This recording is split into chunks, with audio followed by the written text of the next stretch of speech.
Ladies and gentlemen, welcome back to the core of everything. Today we're focusing on a certain mineral. It is the hardest material on Earth. Most of these minerals are over a billion years old. The Romans and Greeks thought they were the tears of the gods and splinters from falling stars. So poetic.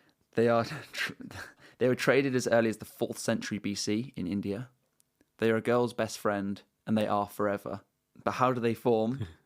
Where can they be found? And how do we find them? We're, of course, talking about diamonds.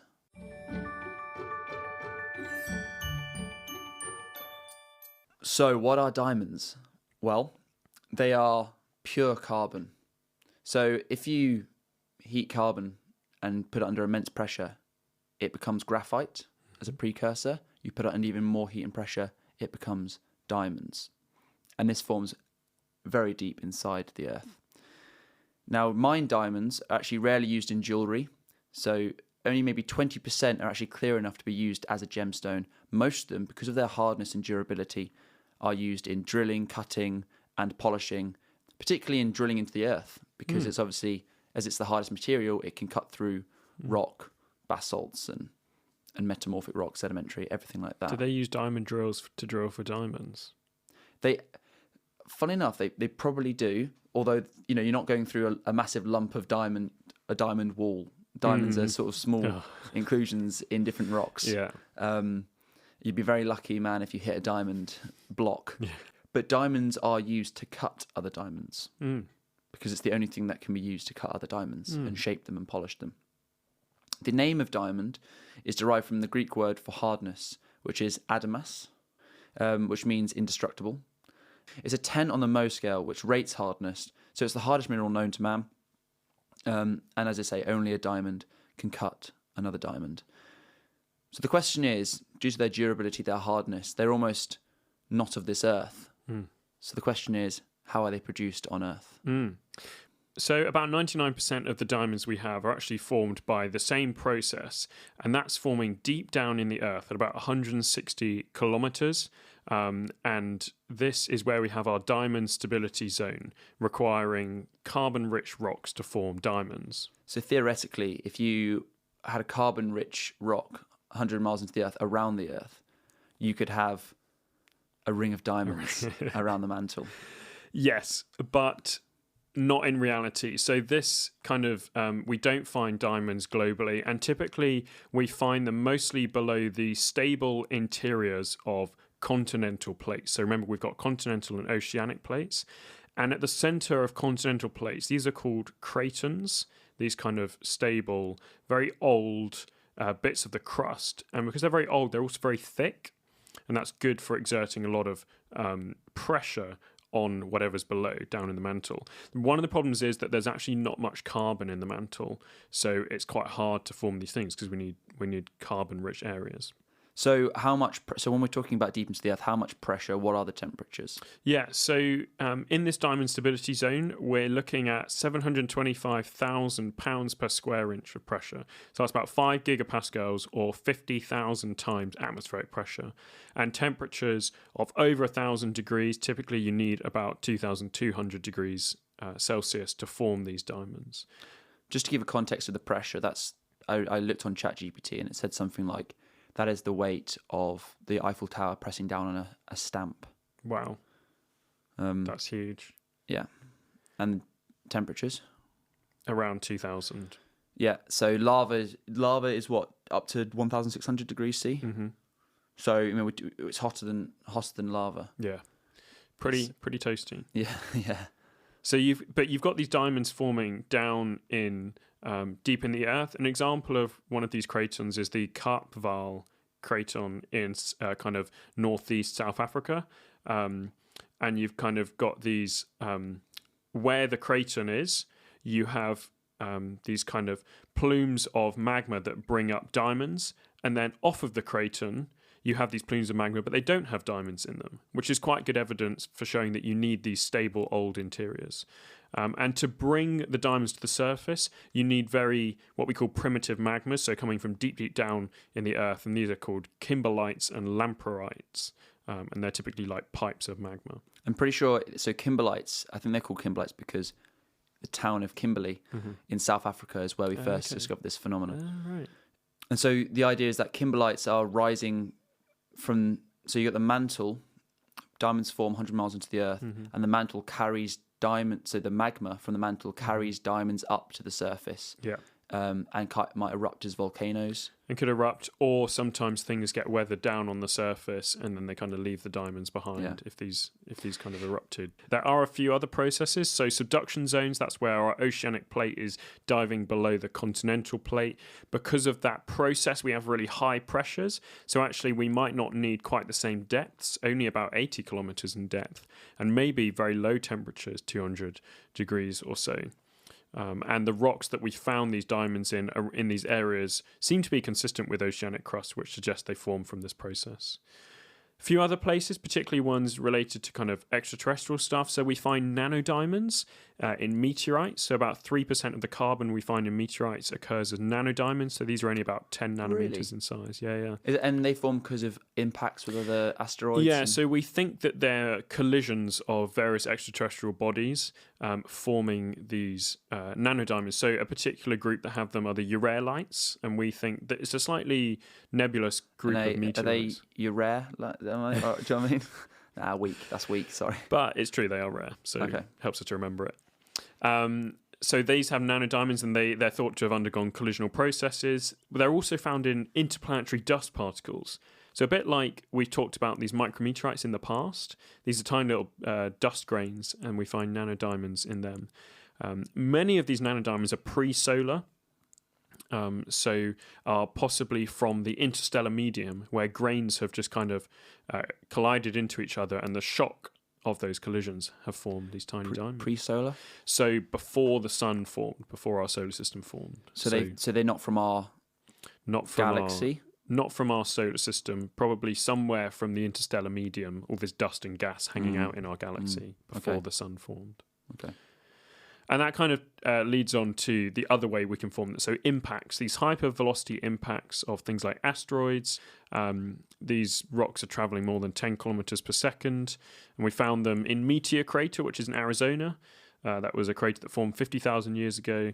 And also Popogai Crater in Siberia that was 35 million years ago. I suppose as long as a meteor hits a carbon-rich rock, then you have the potential to form diamonds. Or the projectile is carbon rich. Of course. The impactor itself. Carbonaceous chondrite. Yeah. Exactly. Although a lot of the projectile is typically vaporized, so I'm not quite sure how much of it could be converted into diamonds. Okay. Need to ask an impact specialist. By projectile vaporizing, you mean a lot of the meteor is burnt up in the atmosphere? Or when it hits, because there's so much energy in that event, when it hits the surface of the Earth. Oh, yeah. It melts and... So you could have a situation where the meteorite is vaporized, but leaves nothing like a trail of diamonds as evidence. That would be really cool. And a massive crater, obviously. But yeah, it's like something like a spell that a fairy like touches you and you vaporize and just sparkles out. Or like Hansel and Gretel breadcrumbs, fairy dust. Yeah. So those are the ways we can create them. There's one final way, I'll just throw this in, that when you have some stars that cool and kind of die, they can become white dwarfs. These are quite massive, as in like they've got a lot of mass, but as they cool, they kind of shrink. They shed a load of material, but they also collapse. And within these, as it cools, you start to get carbon and oxygen crystallizing. And if you've got a collapsing star, very high pressures, and you've got carbon there that's crystallizing, you could form diamonds. Wow. It's thought that eventually these white dwarfs, when they fully cool down, they become black dwarfs, and that might just leave a massive chunk of diamond. Really? As the core, which perfectly would be cool. Shaped as well. Yeah, but that won't be for another... Yeah, I'm imagining, that classic pointed diamond shape. Exactly, yeah. But that happens over a process of a quadrillion years, which is 1,000,000 billion years. So... much older than that's extraordinary. Than the universe. A core of diamond. Yeah. Can you imagine? Just stumbling across that as you're travelling through interstellar space. So we have these kimberlites. So on Earth, we have these kimberlites that protrude at least near the surface. So the question is, how do we find diamonds? Well, these kimberlites can be discovered through things like airborne magnetic and electromagnetic surveys, and also tracked through key indicator minerals that are associated with kimberlites. So let me explain that. So essentially we have kimberlites. When they rise through the surface, they are either less dense in the surrounding geology, but because of they potentially are iron rich because they're from the mantle, they might have a magnetic contrast with the surrounding geology. So if you were to take a magnetic survey of an area, you might be able to see a spike in the magnetization around a kimberlite. So that's one way we can track kimberlites.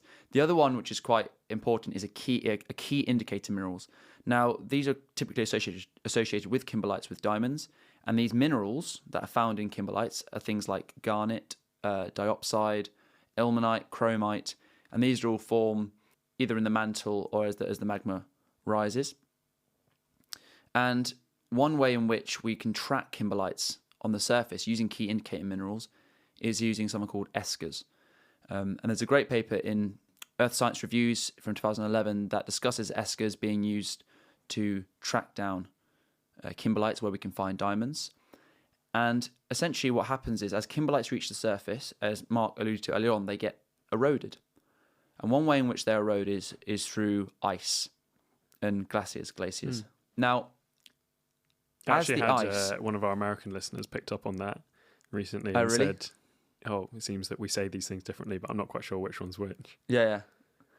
Ice. Ice scrapes the surface of the kimberlite. It's like a knife going over the top of butter. It scrapes the surface of the kimberlite, but as the ice melts away, it forms sort of these streams of sand and gravel. So these are sub-glacial streams. As the ice melts, all the sand and gravel gets deposited within these streams, and you have this sort of a trail of not just sand and gravel, but also the key indicator minerals from the kimberlite. So as they melt, you have potentially, you can trace the esker, the river of sand and gravel, back up towards the original kimberlite using key indicator minerals. Oh, clever. In fact, one guy called Chuck Fipke, who's a Canadian geologist, discovered the Lac de Gras deposit in Canada in the Northwest Territories, and that has 7.5 million carats worth of diamonds. Wow. And he went through 5,000 kilometers worth of eskers, Just tracing back up. basically using these subglacial rivers and using key indicator minerals and their geochemistry to track back upstream towards the original kimberlite source and finding diamonds. That's amazing. So when we find these deposits, and you try and explore and produce diamonds for jewelry or industry, there are four main things in which you look for. And these are called the 4 C's for diamonds. And it's about what their worth is and what the characteristics are. So diamonds, when you produce them, they lose up to 50% of their weight during cutting and polishing. Botswana and Russia are the largest producers of diamonds, about 50% of the world's diamonds. And then you've got Canada, South Africa, Angola, and others that make up the rest. So their value depends on the 4 C's: cut, colour, clarity, and carat. Cut is the quality of the angles, the proportions, symmetry, which make it sparkle. Colour, well, it goes without saying, how colourless is it? So the ideal is colourless. The ideal is colourless, but obviously you can get coloured diamonds which are absolutely spectacular. And they have impurities in them, I guess. Yeah, exactly. Yeah, they're stained by iron or magnesium, that sort of thing. And that depends on the original protolith, the original rock before it gets deformed. How much carbon is in the original rock? If there are little traces of iron, then it might change the outcome of the diamond. Then we have clarity. So how clean is it in terms of these inclusions and blemishes? So a lot of these crystals like garnet and peridot might be found within the diamonds themselves. And that depends if the rock is 100% carbon or not originally. And then the last one is carat, which most people know of. And that's basically the weight of the diamond. So 1 carat is the equivalent of 200 milligrams. So what are the most valuable diamonds that we have? Well, I mean, I don't know every diamond, but certainly the largest diamond that's quite famous is the Cullinan diamond. That was found in South Africa in 1905, and that was around 3,106 carats. It's worth $400 million by today's standards. Now, when it was originally discovered, it was actually given to King Edward and as a present, I guess, and he divided it into 9 different pieces. Is this the same King Edward as last week? King Edward VII. This is. Oh, okay. What was last week? I think it was the first. Oh, yeah, it was. Yeah. It was the first. Yeah, for Lyme Regis. Yeah. yeah. Okay. So 3 of these 9 pieces are actually display with the crown jewels at the Tower of London. And speaking of Tower of London, the most expensive diamond that we know of is called the Mountain of Light, and that is 105 carats. So quite a few. So way less than a Cullinan diamond. It's about 20 grams. But this is part. The Mountain of Light diamond is part of the British crown jewels, and is the rarest diamond in the world. It comes from India, was given to Queen Victoria as the Britain annexed Punjab, and Prince Albert had it recut by diamonds into sort of an oval shape, and it's considered priceless. So those are the most expensive ones that I know of. But please, if anyone has any other diamonds, maybe on a wedding ring or an engagement ring, please let us know. Send them in. Send them in so we can get it valued. As we said last week, we're overwhelmed by the mail we get. So if we don't send it back, we're sorry. Yeah. it'll go to the bottom of the pile, your wedding ring. Which leads us on to our next segment, which is What in the World? So this week's What in the World actually links to last week's episode on Lyme Regis, and it's all about a guy called Richard Owen. Now, Richard Owen is thought to be the founding father of the Natural History Museum. He's the guy who kind of put in the proposal for that and got it built and got all the collections moved there. But it's about a particular event on New Year's Eve, 1853, so just before 1854. Now, a couple of years earlier, we had the Great Exhibition, which was in Hyde Park, this massive kind of glass building, absolutely magnificent. And this was in 1851. And this later, after the exhibition, it was going to be moved to Crystal Palace. And the kind of people involved with it wanted to create something for the public to understand all this new science about geology and dinosaurs. Geology was actually first called undergroundology, which I think was quite nice. Really? I think William Buckland called it that. But they wanted to create these like life-size dinosaur models to go in the Crystal Palace Park next to where they'd moved the exhibition to. And so they were going to make 33 concrete dinosaurs. And what they did on this New Year's Eve is they hosted a dinner inside one of these dinosaurs, inside one of these dinosaur models. So they invited 21 people, and they had an 8-course meal in the belly of one of these dinosaurs. And there's this amazing cartoon. I think so. The guy creating these dinosaur models was Benjamin Waterhouse Hawkins. One of the parts of the museum is called the Waterhouse Building. And I think he did this little cartoon, which is like them all kind of sitting in there having their meal, and kind of some of the names of the great geologists up on the wall around them within this dinosaur. The dinosaur they were in was at the Iguanodon. That'll do. Iguanodon, which is a large kind of bulky herbivore, so it doesn't eat meat. And Hawkins said after this event that the roaring chorus was so fierce and enthusiastic of the people who were at the meal, as almost to lead to the belief that the herd of iguanodons were bellowing, which I thought was quite a kind of nice picture. How do they get the meal to the people inside the belly? So they had in this cartoon I saw, at least, there were little ladders, and the waiters were kind of going up and like delivering them, and they had a table and fancy banquets, and there was like a canopy over the top. I think it's kind of ironic that if they'd been around at the time of the iguanodon, they probably would have been inside, but they'd have been the dinner. Now, what was particularly interesting with this is it needs a little shout out to Gideon Mantell. So he was kind of Richard Owen's rival. Had a pretty rough time. Richard Owen wasn't particularly nice to him. He died in 1852, so just the year before. But he actually found that this iguanodon was bipedal, so it stood on 2 legs, a bit like humans, whereas this model that you can still go and see in Crystal Palace Park today is quadrupedal. That's because Richard Owen thought it was on 4 feet. So I guess better for having a meal within, but not scientifically accurate. If you had like soup, it would be spilling everywhere, wouldn't it? Yeah. I wonder what their meal actually was. Do they make it dinosaur themed? Their little dinosaur That would be chicken cool, wings. wouldn't it? You know, Yeah, you know those little chicken nugget dinosaur shapes like that. Yeah.